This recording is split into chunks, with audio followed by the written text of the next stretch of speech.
예, 오늘 함께 나누실 말씀은 마태복음 10장입니다.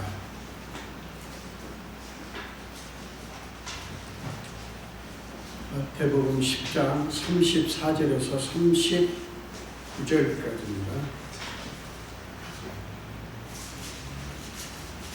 34절에서 39절까지 함께 한 목소리로 읽겠습니다. 내가 세상에 화평을 주러 온 줄로 생각하지 마라. 화평이 아니요 검을 주러 왔노라. 내가 온 것은 사람이 그 아버지와 딸, 어머니와 그 며느리가 시어머니와 불화하게 하려 하니 사람의 원수가 자기 집안 식구이나 아버지나 어머니를 나보다 더 사랑하는 자는 내게 합당하지 아니하며 아들이나 딸을 나보다 더 사랑하는 자도 내게 합당하지 아니하며 또 자기 십자가를 지고 나를 따르지 않는 자도 내게 합당하지 아니하니라. 자기 목숨을 얻는 자는 잃을 것이요 나를 위하여 자기 목숨을 잃는 자는 얻으리라. 아멘.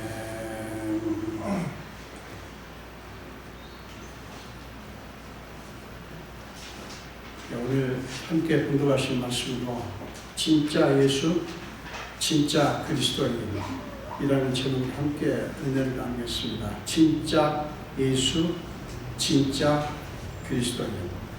제목이 상당히 도발적이죠. 우리는 지금 사순절 기간을 지나고 있습니다. 그래서 특별히 이 문제를 좀 솔직하게 한번 생각을 해봤으면 좋겠습니다. 본문은 예수 그리스도를 믿고 따르는 것에 대한 불편한 진실을 담고 있습니다. 왜 그런가 하면 예수께서 우리를 부르셨을 때의 주님의 뜻과 우리가 그분을 따를 때 우리가 바라는 것이 부합하지 않는 부분이 많기 때문에 맞지 않는 부분이 많다고요.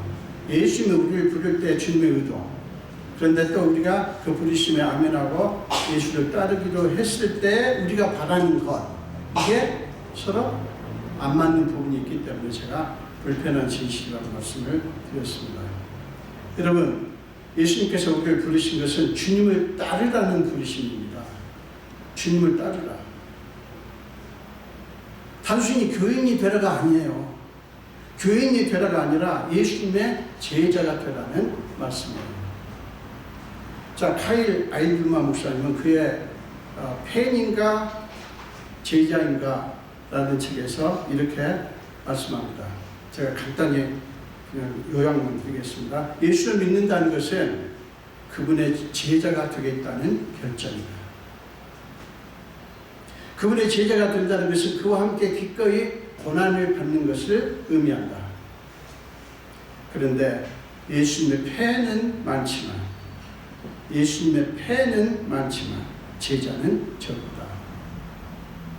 예수님의 제자는 주와 함께 기꺼이 고난을 받지만 예수님의 팬은 신앙생활을 하다가 고난이 닥치면 얼른 예수님을 버린다. 이 카일 아이들만 목사는 자기 교회에서 어떤 분에게 세례를 베풀 때 단순히 예수를 믿습니까? 라는 질문만이 아니라 당신은 예수님의 제자가 되어 예수님이 죽는 데까지 따라가겠는가? 이 확인을 받고 세례를 준다고 합니다. 그 말이 맞아요. 예수님에 대해서 호의적으로 생각하고 따르지만 그를 위해 희생할 마음은 없는 사람들을 가리켜 쉬운 예수를 따르는 사람들이라고 이렇게 부릅니다. 그런데 교회 안에는 이런 신자들이 훨씬 많죠. 그들이 생각하는 쉬운 예수를 따르는 사람들이 생각하는 예수는 어떤 분인가 하면 자기들에게 어떤 희생도 요구하지 않아야 돼요. 어떤 희생을 요구하면 안 돼요. 그 다음에 그저 사랑해주고 필요한 것을 제때 채워주고 힘들 때 위로해주는 그런 분이어야 하는 거예요. 그 예수님은 자기들이 만들어낸 예수님이지 성경에서 말씀하는 진짜 예수님은 아니에요. 그렇기 때문에 그런 사람들은 예수를 따르면서 본인들이 원하는 것들이 채워지지 않고 고난이 닥치면 가차없이 주님 곁을 떠날 수밖에 없어요. 주님을 믿는다고 생각하고 교회도 나오지만 예수님 때문에 손해보고 고난당하고 싶은 마음은 전혀 없는 거예요. 그런 사람은 교인일 수는 있어요. 그러나 진짜 그리스도인은 아니에요. 여러분, 로마서 8장 17절 말씀을 보겠습니다. 로마서 8장 17절입니다. 자, 거기 보면 바울이 자녀이면 또한 상속자, 곧 하나님의 상속자요 그리스도와 함께한 상속자니 라고 하신 그 부분에 대해서는 문제 제기를 할 사람이 아마 전혀 없을 거예요. 근데 그 다음 말씀, 우리가 그와 함께 고난을 받기 위하여 그와 함께 영광을 받기 위하여 고난도 함께 받아야 할 것입니다 라고 하신 말씀에 선뜻 네, 그러겠습니다 라고 고백할 사람들이 얼마나 있을까요? 오늘날 예수를 믿습니다라고 외치는 사람은 많습니다. 그렇지만 주님과 함께 고난도 받겠습니다 라고 고백하는 사람이 과연 얼마나 될까요? 여러분, 예수님은 단순히 자기의 팬이 아니라 자기를 좋아하고 자기를 따르는 그런 팬이 아니라 제자를 찾으십니다. 예수님의 제자는 나와 함께 영광을 받기 위하여 고난도 함께 받아야 한다라고 하는 말씀에 아멘으로 고백하고 기꺼이 주님을 따르는 사람들이에요. 그러나 쉬운 예수를 찾는 사람들은 그렇게 요구하는 예수를 몹시 싫어합니다. 여러분, 마귀는 그런 신자들, 그런 교인들을 정확하게 귀신같이 알아차립니다. 마귀니까 알아차리죠. 귀신같이 알아차리고 그런 신자들은 전혀 두려워하지 않아요. 여러분, 마귀가 노리는 건 아주 간단합니다. 교회 안에서 그리고 성도들에게 믿음의 능력, 그 다음에 성령의 거룩하신 역사가 죽어가게 하는 거예요. 종교적인 전통과 형식과 인본주의가 교회를 지배하도록 유도합니다. 그리고요, 신앙을 기복적이고 미신적인 신앙으로 변질시킵니다. 이건 기독교 신앙이 아니에요. 미신이에요. 그렇게 변질을 시키고요, 혼합주의 신앙을 퍼뜨리는 거예요. 이것도 좋고 저것도 좋다. 혼합주의 신앙을 퍼뜨립니다. 참으로 안타까운 것은 그런 요소가 뭐예요? 전통, 형식, 인본주의, 기복신앙, 그리고 미신적인 신앙, 혼합주의 신앙, 이런 게 우리의 본성에 딱 들어맞기 때문에 교회는 그런 것들을 쉽게 받아들입니다. 그렇게 해서 교회는 점점 거룩함을 잃어가고 교회담을 잃어가는 거예요. 세상과 별 차이가 없는 빈 껍데기 교회로 전락하는 것입니다. 여러분, 오늘날 교회를 우습게 여기는 사람들이 참 많습니다. 교회를 우습게 여기는 사람들이 교회 안에 온갖 세상 문화를 끌어들이고요, 교회는 아무런 비판 의식 없이 그거를 받아들입니다. 논리가 뭔지 아세요? 한 사람이라도 더 많이 모여야 된다는 것이죠. 그 비판 의식 없이 그냥 받아들여요. 그래가지고 교회는 점점 빈 껍데기화 되어가는 거예요. 우리는, 그리고 교회는 이 문제를 경계하고 이를 위해서 울어야 합니다. 지금이야말로 교회는 첫사랑을 회복하고 뭡니까? 복음의 원리로 돌아가고 교회의 역할을 성경의 원리대로 회복해야 돼요. 그렇지 않으면 성령께서 교회를 떠나실 것입니다. 성령께서 떠나신 교회, 그게 교회입니까? 여러분, 교회는, 자, 한번 곰곰이 생각해 봅시다. 교회에 오시는 분들, 특별히 비신자들, 예수 아직 안 믿는 분들, 교회에 오시는 분들에게 무엇을 해야 될까요? 자, 교회에 오시는 분들, 특별히 비신자들, 예수 안 믿는 분들도 교회 와야 돼요. 모두가 오셔야 됩니다. 근데 그분들에게 교회는 무엇을 해야 될까요? 그분들이 교회에 오셨을 때 교회에서 무엇을 기대하고 무엇을 찾도록 인도를 해야 될까요? 그분들이 교회에서 무엇을 기대하고 무엇을 찾도록 안내를 해야 될 것이냐 하는 거예요. 교회가 해야 될 가장 중요한 게 뭐겠어요? 그분들에게 예수 믿지 않으면 안 되겠어. 이 험한 세상에서 정말 예수를 믿어야 되겠어. 나도 예수를 믿고 싶어. 그리고 믿으려면 제대로 믿어야 되겠어. 라는 그런 생각을 가질 수 있도록 어떻게든지 찬송이 됐든 기도가 됐든 설교가 됐든 무엇이 됐든 그런 생각을 가질 수 있도록 격려를 해야 되지 않겠습니까? 교회 성령님의 임재와 역사심이 왕성해야, 교회의 거룩함이 유지돼야, 교회가 영적으로 살아있어야 그러고 싶은 거룩한 소원을 일으킬 수 있습니다. 교회가 살아있어야 사람들에게 그런 소원을 갖게 만들어줄 수 있다고요. 여러분, 인간적으로 잘해주고 밥 사주고 뭔가 다 해주고, 그게 하나의 방편은 될 수 있지만 그분들에게 정말 예수를 안 믿으면 안 되겠어. 내가 세상 살아보니까 정말 예수 믿는 믿음이 너무 중요해. 나도 그래서 예수 믿고 싶어. 언제일지 모르지만 처음 오신 분들이 점점 시간이 흐르면서 이 교회는 그냥 다니면 돼. 그리고 사람들하고 놀면 돼. 이게 아니라 나도 예수를 믿고 싶은 마음이 생기도록 해야 되지 않겠냐고요. 여러분, 본문은요, 현재 교회 안에 있는 분들, 그렇지만 차지도 않고 뜨겁지도 않고 미지근해서 세상에 감동도 주지 못하고 도전도 던지지 못하는 우리 모두에게 주시는 말씀이에요. 자, 34절 보세요. 내가 세상에 화평을 주러 온 줄로 생각하지 말라. 화평이 아니요 검을 주러 왔노라. 여러분, 이 말씀은 솔직히 우리 마음을 불편하게 하는 말씀입니다. 요한복음 3장 16절 말씀대로 예수님은 세상을 사랑하셔서 이 땅에 오셨어요. 그죠? 하나님이 세상을 이처럼 사랑하사 독생자를 주셨어요. 그래서 예수님이 이 땅에 오셨어요. 그렇지만 예수님은 이 세상의 가치와 방식에 잘 들어맞는 또 다른 제국을 세우기 위해서 오신 게 아니에요.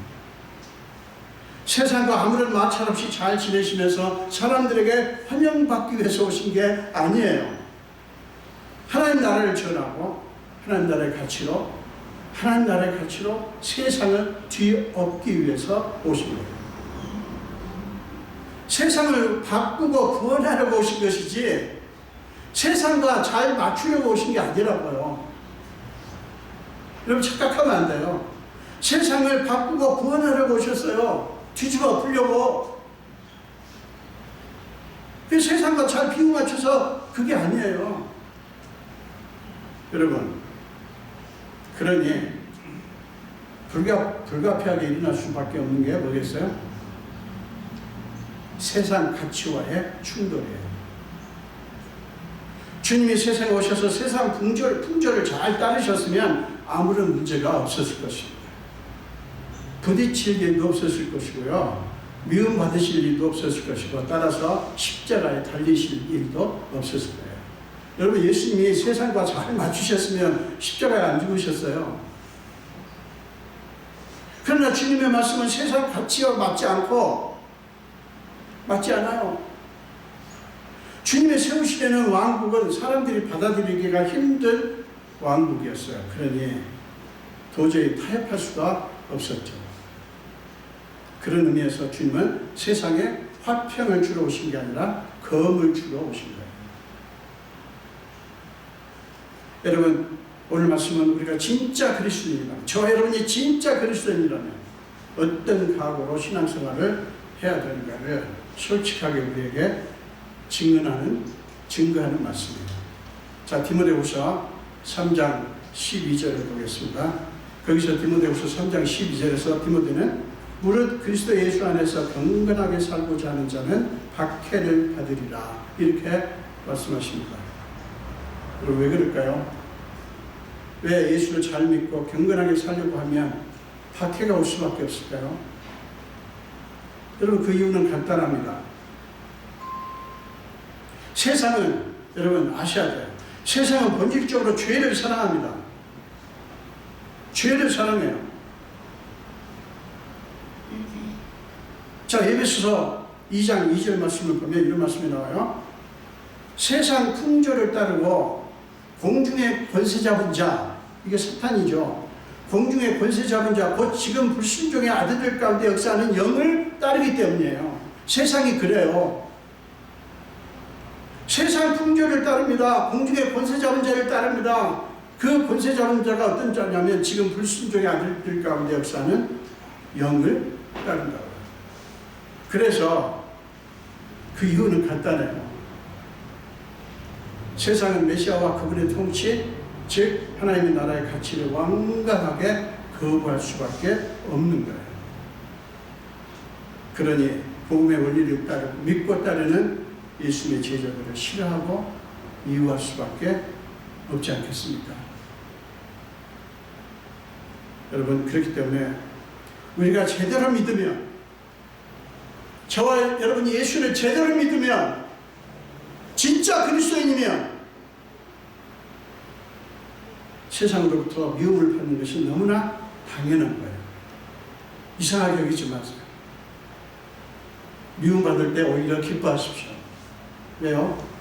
왜 그랬습니까?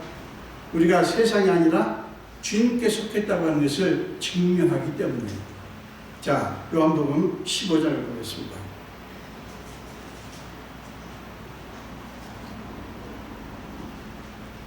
요한복음 15장 18절 19절입니다.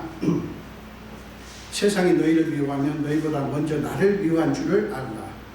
너희가 세상에 속하였으면 세상이 자기의 것을 사랑할 것이나 너희는 세상에 속한 자가 아니요 도리어 내가 너희를 세상에서 택하였기 때문에 세상이 너희를 미워함이니라. 명확합니다.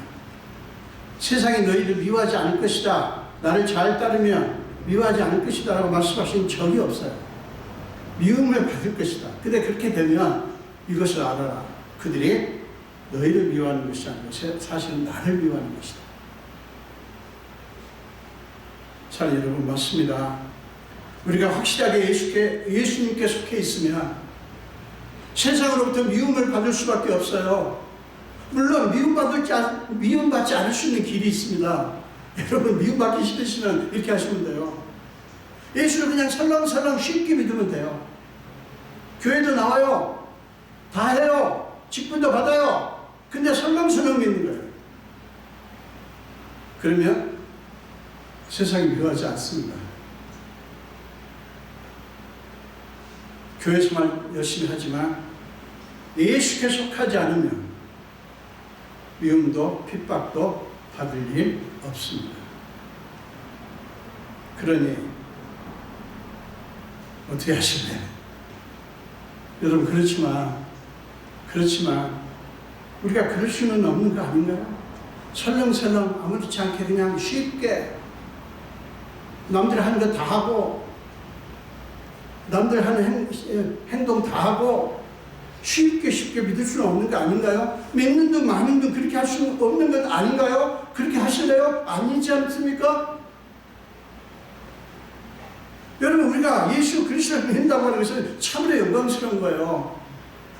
자, 고린도후서 4장 17절 보세요. 고린도후서 4장 17절입니다. 여러분들은 화면을 보시고요. 저는 현대인의 성경으로 읽겠습니다. 우리가 잠시 받는 가벼운 고난은 그 무엇과도 비교될 수 없는 크고 영청난 영원한 영광을 우리에게 가져다 줄 것입니다. 우리가 잠시 받는 고난은, 이 고난이 뭐예요? 예수를 위해서 살기 때문에 받는 고난이에요. 이 받는 가벼운 고난은, 성경은 가볍다고 얘기합니다. 그 무엇과도 비교될 수 없는 크고 엄청난 영원한 영광을 우리에게 가져다 줄 것입니다 라고 고린도후서에서 바울은 말씀합니다. 우리가 예수님 때문에 미움을 받고 핍박을 받는 한이 있더라도 진짜 그리스도인이기를 포기할 수 없는 이유가 바로 이것입니다. 우리에게는 이 세상에 무엇과도 비교될 수 없는 엄청난, 크고 엄청난 영원한 영광이 우리에게 주어질 거예요. 사랑하는 여러분, 그렇습니다. 세상 관점으로 보면 예수님은 쉽고 안전한 분이 아니에요.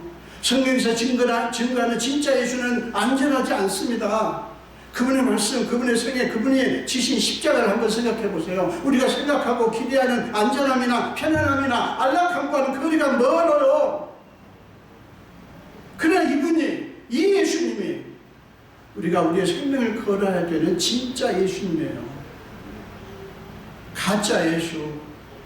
여러분이 또 누군가가 만든 예수를 믿지 마십시오.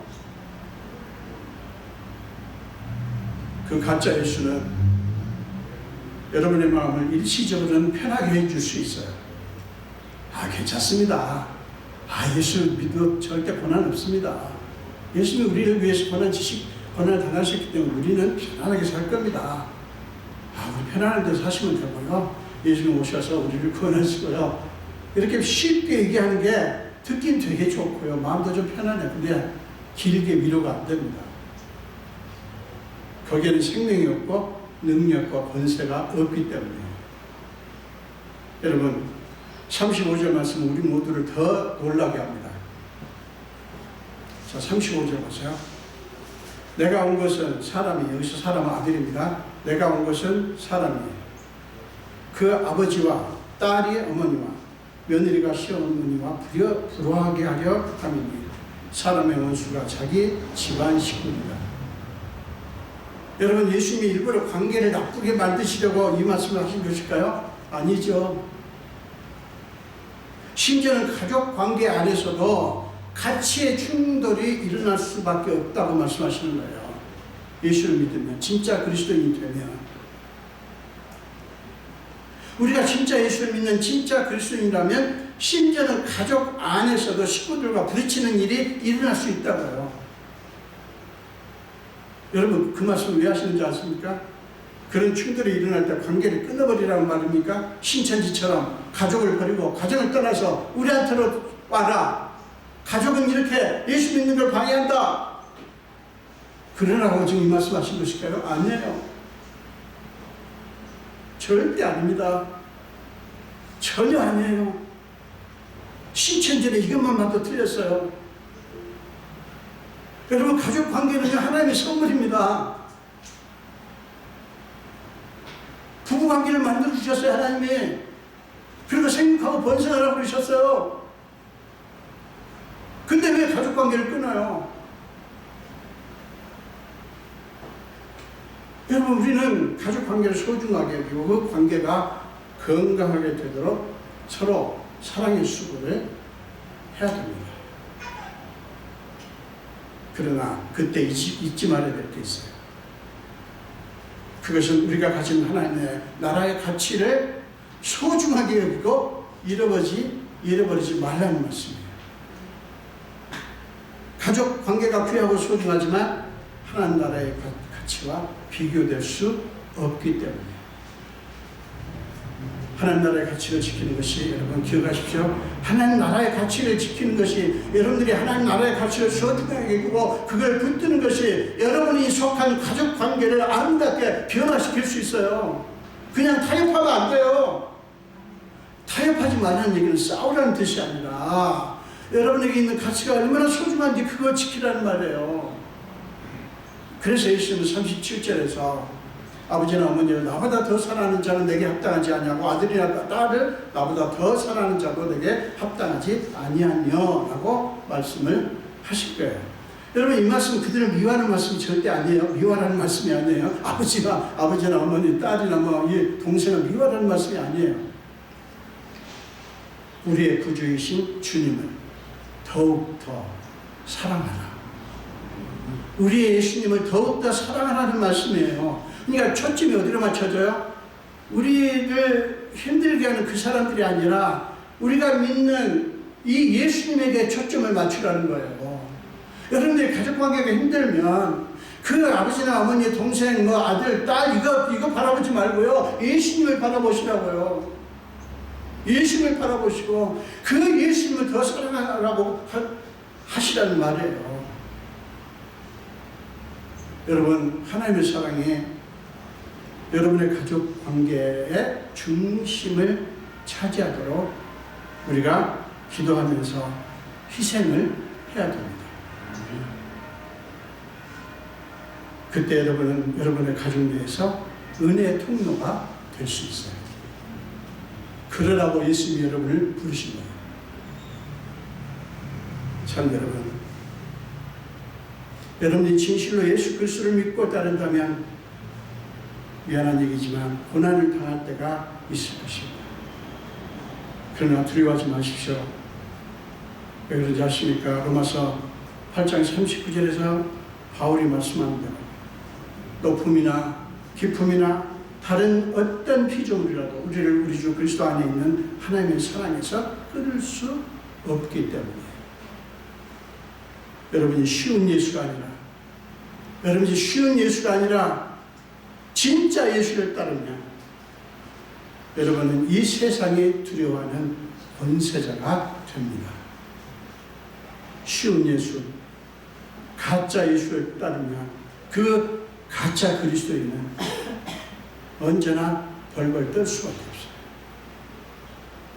그러므로 사랑하는 여러분, 가족 관계를 비롯한 모든 관계 안에서 그리고 이 세상에서 진짜 예수를 따르는 진짜 그리스도인이 되십시오. 타협하지 마시라고요. 그러면 여러분은 결핍감이 없는 삶, 풍성하고 주님만이 줄 수 있는 쉼과 행복을 누리는 삶을 살게 됩니다.